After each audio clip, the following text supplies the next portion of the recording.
But I ended up using my old faithfuls, okay, pair of scissors, these little jabers, okay, that I no longer can really find, but that's okay because I have, you know, my other shears, my big boys, my big mamas.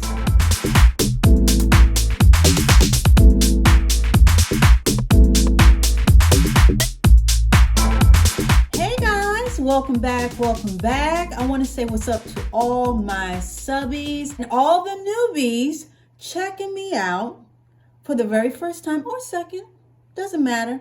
Come on in, everybody's welcome. Come on in. We're going to chit chat just for a little bit, okay?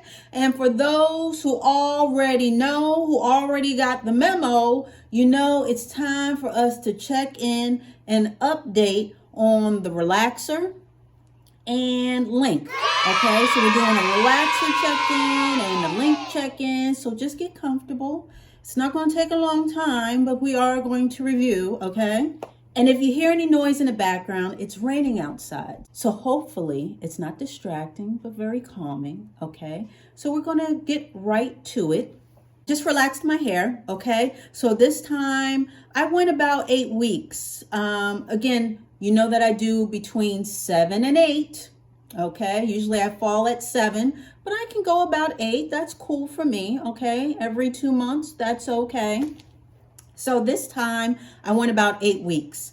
And I have to tell you, this one was a little challenging, not because of anything that was going on with my hair, but basically I didn't have all my accoutrements, okay, with me. You know how sometimes when you travel, you forget things. You may have this and you think you packed that. And meanwhile, you don't have none of that. I forgot my shampoos. I forgot my Paul Mitchell Awapui shampoo. I had to run out and get the shampoo. So I need that. I like that because it's very rich as far as a shampoo. And when you relax your hair, you know, your hair can be dry. And so, you know, I don't use a neutralizing shampoo. So I use that in lieu of a neutralizer. Okay, I use the Awapui, the Paul Mitchell Awapui shampoo in lieu of the neutralizing shampoo. Okay, so yeah, so I did that, had to go get it. And also, I forgot my beloved scissors. You know that I have a pair of shears, and they're basically, I want to say that they're 7 inches or whatever. But I ended up using my old faithfuls, okay, pair of scissors, these little jabers, okay, that I no longer can really find, but that's okay because I have, you know, my other shears, my big boys, my big mamas, okay. But these are a little smaller. Cute little handle. And I got a little nervous because I haven't used these in a while, and I wanted to be sure that they were sharp enough, because those dark Stags, my newer shears, I mean, I just ran my finger across the blade and I got a little cut. So I knew they were super sharp, plus they're brand, you know, pretty new. So I wanted to be sure that these would basically make the cut, if you know what I mean. Okay, so yeah, they did, and everything's fine. I trimmed my hair, no real issues with that. And I basically carry these everywhere I go. This is just if I see an errant hair, or if I want to do something really quickly with my bangs. You know, I just make sure that these are packed in my cosmetic bag, so wherever I go, I don't really have to worry about anything. And again, I forgot my original shears, or my newer shears. So I had these in my bag, and everything worked out. They're still very good, very good. You know, it reminds me, I used to date a jazz musician, okay? And he was a trumpeter. And he used to always carry his trumpet with him, you know, slung over his shoulder everywhere he went. Didn't matter. He always had his trusty trumpet with him. And that was because anywhere he would go, he could always get a pickup gig. So if he were to come across some guys or whatever and hear that so-and-so is playing here, so-and-so is playing there, he was always ready to just sit in and play and, you know, not have to, okay, let me run home and get my trumpet. No, he was always prepared. That was his thing. So it just sort of reminded me of that, just always being prepared and always having like your certain staples with you, okay? Maybe smaller versions of these staples. And I'm glad that I do have the scissors as an example, because I do carry these everywhere that I go. If I forget, or if I don't have my big boys, which are the big shears, I believe they're about 7 inches, but they're definitely longer than this, okay? Then I always have this. And I haven't used this in so long, but everything worked out.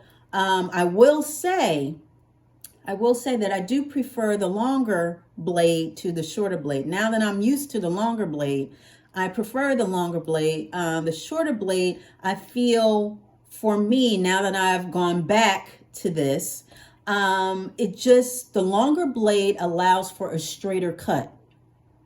And the shorter blade, you just have to be more careful as far as lining everything up when you trim. You know what I mean? Which makes sense. The longer blade, you can just sort of, you know, make sure everything's even and straight across. And the shorter blade, you just have to be more mindful. Okay. So with that being said, I believe the back of my hair looks okay. But when I get my hands on my bigger shears, I'm just going to level it out, because to me, I just think it looks a little, just a little off. You may not be able to notice when I, you know, show you everything or whatever, boom, bam, boom, but it just looks, just a little. It just looks like it's a little, you'll see what I'm saying, or maybe not. It just looks a little off for me, you know what I mean? I like my thing to be bam, you know what I mean? And and so anyway, it's not bad, but I wanted to give you that update that I trimmed my hair, I relaxed my hair, everything went well. It was a little bit of a scramble to get some of the things that I forgot. And so, yeah. So with that being said, we're going to get to the popcorn and soda part of this whole video, okay? We know what we're here for. We want to check it out. Make sure everything is okay. Everything is lining up. And this time, like I said, when I trimmed, well, you'll see what I'm talking about. Let's do that, and then we'll come back and do this. Okay.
So like I said, everything went well. When I trimmed, I didn't have to trim too much off. It was a little bit more than a dusting. And that's because in the middle, again, I believe my middle grows a little slower. So it was just a little bit shorter in the middle than on the sides, just a little bit. So what I did was, you know me, I evened it all out.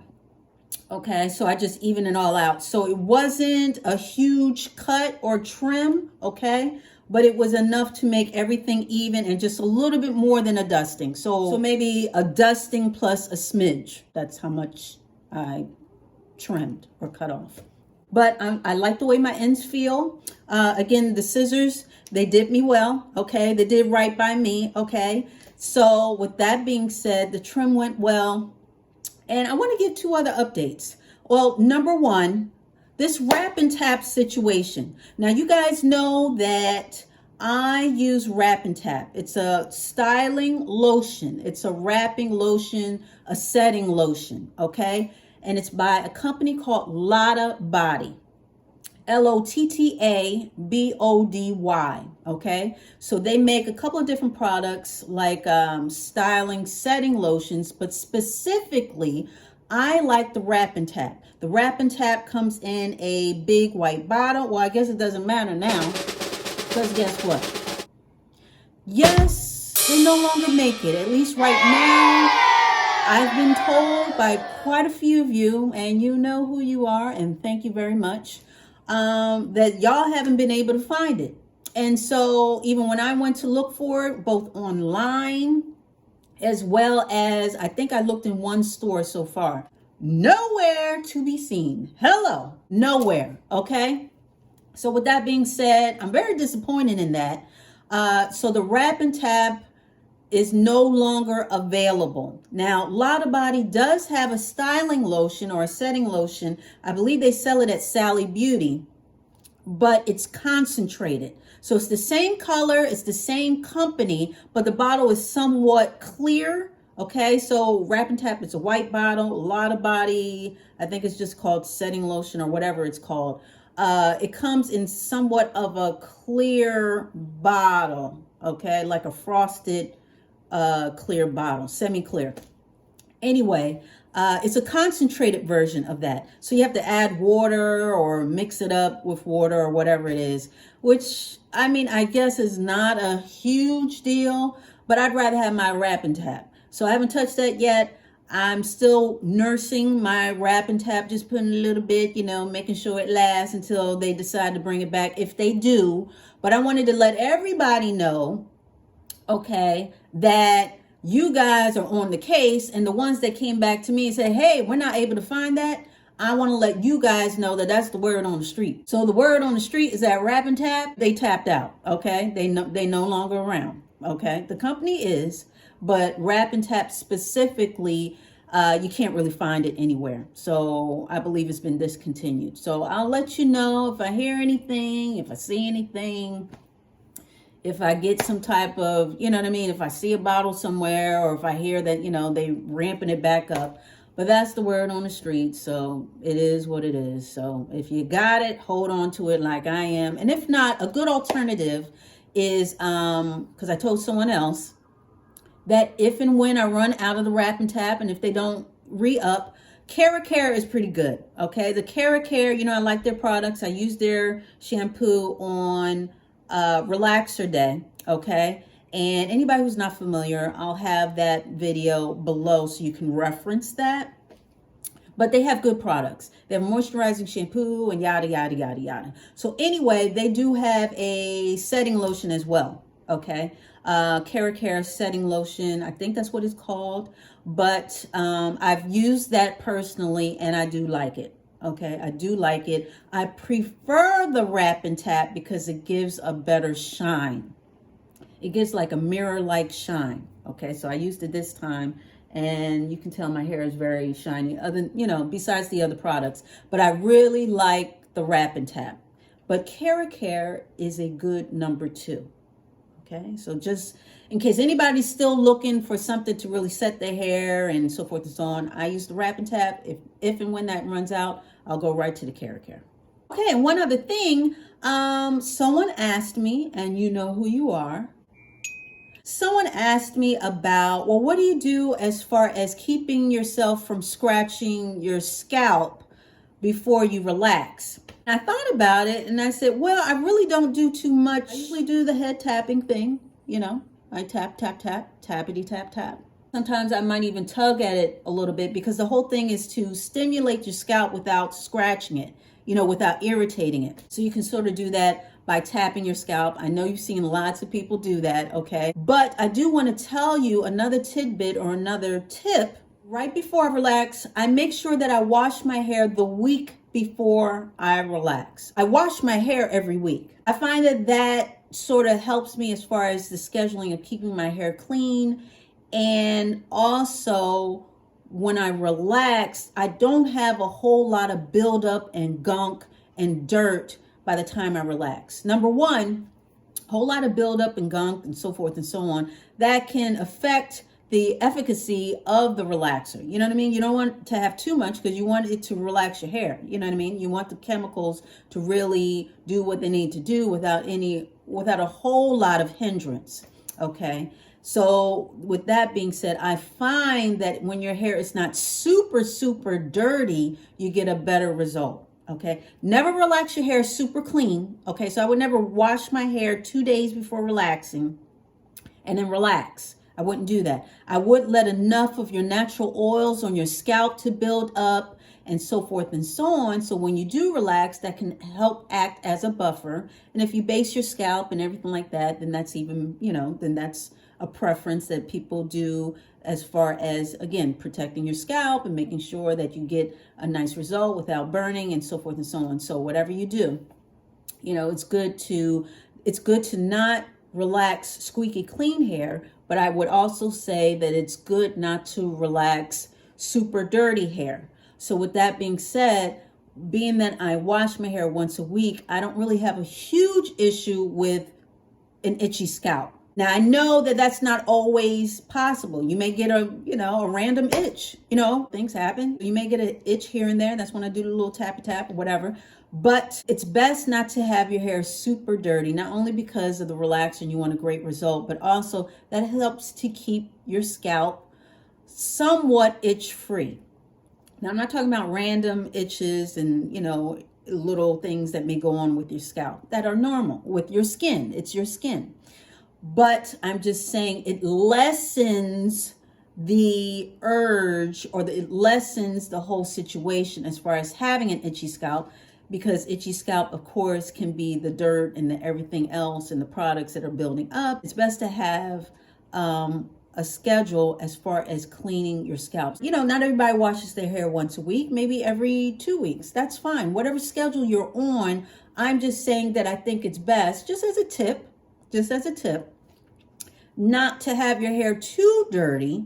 That way it lessens the need to scratch your scalp because there's less itchiness to be had, being that it's not as dirty. Am I making any sense? Now, again, I'm not saying the random itches or whatever. I just do what I do without using my nails on my scalp. I'm not going to use my nails on my scalp because, if you do that, and you happen to scratch your scalp, I would not plow through and say, well, I'm going to relax my hair anyway. I wouldn't do that. I'd wait another week. Just chalk it up, wait another week. That way you don't have to worry about early burning, okay? Because we want the full result of the relaxer and not have any issues and not come out with any scars or any burning or anything like that, because it's just wait an extra week if you do end up scratching your scalp.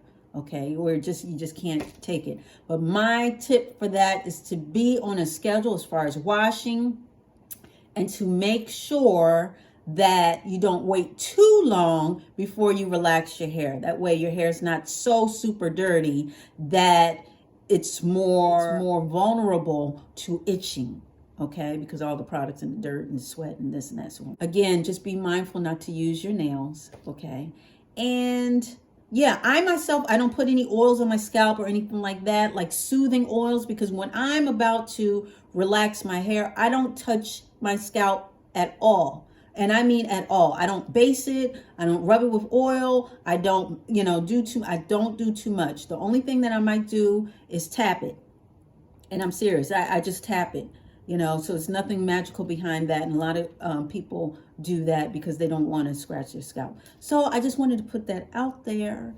And yeah, if you guys have any suggestions, other than what I've told, then please share below. We love sharing around here, but that's pretty much what I do. So I think we pretty much covered the whole gamut. We did the beginning, we got to the middle, and now we're at the end, okay? So I want to thank you for dialing in and showing up. I really do appreciate it. I really do. And yeah, so we'll be back talking about some more stuff, okay? We're going to kiki and laugh and talk and share, because that's what we do around here. We share. So don't miss out on that. So you're going to have to come on back, because you already know. It's going to be the same Dolce dial. It's going to be the same Dolce channel. So you come on back. All right.